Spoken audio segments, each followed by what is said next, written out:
ভারতের আনন্দবাজার পত্রিকা থেকে জানা যাচ্ছে, ইরানের রাজধানী তেহরানে নিরাপদ বাংকারে চলে গিয়েছেন সে দেশের সর্বোচ্চ ধর্মীয় নেতা আয়াতুল্লাহ আলী খামেনি।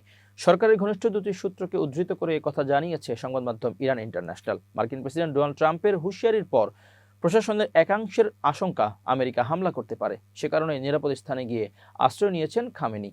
আনন্দবাজার সূত্রে জানা গেছে, মাটির নিচে সুড়ঙ্গের সঙ্গে সুড়ঙ্গ জুড়ে নিরাপদ আস্তানা তৈরি করা হয়েছে। যুদ্ধকালীন নিরাপত্তার কারণে সেখানেই রয়েছেন খামেনি। ওই সংবাদ মাধ্যমের রিপোর্ট থেকেই জানা গিয়েছে, ইরানের সর্বোচ্চ ধর্মীয় নেতার তৃতীয় পুত্র মাসুদ খামেনি এবার বাবার দায়িত্বভার সামলাচ্ছেন।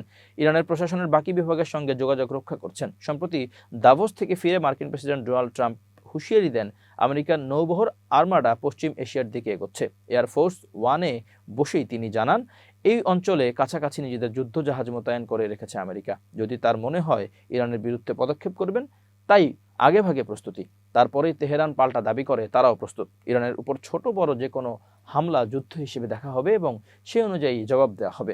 শুক্রবার সংবাদ সংস্থা রয়টার্সকে এমনটাই জানান ইরানের এক আধিকারিক। তার দাবি, সামান্যতম কোনো হামলাকেও আর সংযমের সঙ্গে বিবেচনা করা হবে না। তিনি বলেন, এবার আমরা যে কোনো হামলাকে, তা সে হোক অল্প বা বেশি, অনিয়ন্ত্রিত হোক বা সার্জিক্যাল হোক, সম্পূর্ণ যুদ্ধ হিসেবেই বিবেচনা করব, তার কঠোরতম জবাবও দেব। আনন্দবাজার আরও লিখেছে, ইরানের সার্বভৌমত্ব এবং ভূখণ্ডের অখণ্ডতাকে যদি আমেরিকা লঙ্ঘন করে, আমরা প্রত্যাঘাত করবই। এর আগেও পশ্চিম এশিয়ার উত্তেজনা পরিস্থিতি তৈরি হলে আমেরিকা সেনা পাঠিয়েছে, ধারাবাহিকভাবে সামরিক তৎপরতা বৃদ্ধি করেছে। তবে এক্ষেত্রে ওয়াশিংটনের অধিকাংশ পদক্ষেপই ছিল রক্ষণাত্মক। তবে গত বছর ইরানের পারমাণবিক প্রকল্পের বিরুদ্ধে আমেরিকার সরাসরি হামলা চালিয়েছিল। এবার ইরান নাগরিকদের একাংশের প্রতিবাদে উত্তপ্ত হতেই ফের তৎপর হন ট্রাম্প। গত 28 ডিসেম্বর থেকে ইরানের বিক্ষোভ শুরু হয়েছে।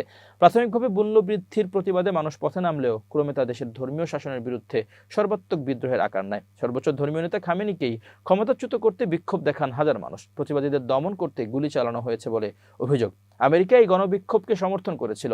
ট্রাম্প নৌবাহিনী পাঠানোর হুঁশিয়ারি দিয়েছিল। পাল্টা হুঁশিয়ারি দেয় ইরানও। মার্কিন ইরান সংঘাতে ফের পশ্চিম এশিয়ায় যুদ্ধের পরিস্থিতি তৈরির আশঙ্কা রয়েছে।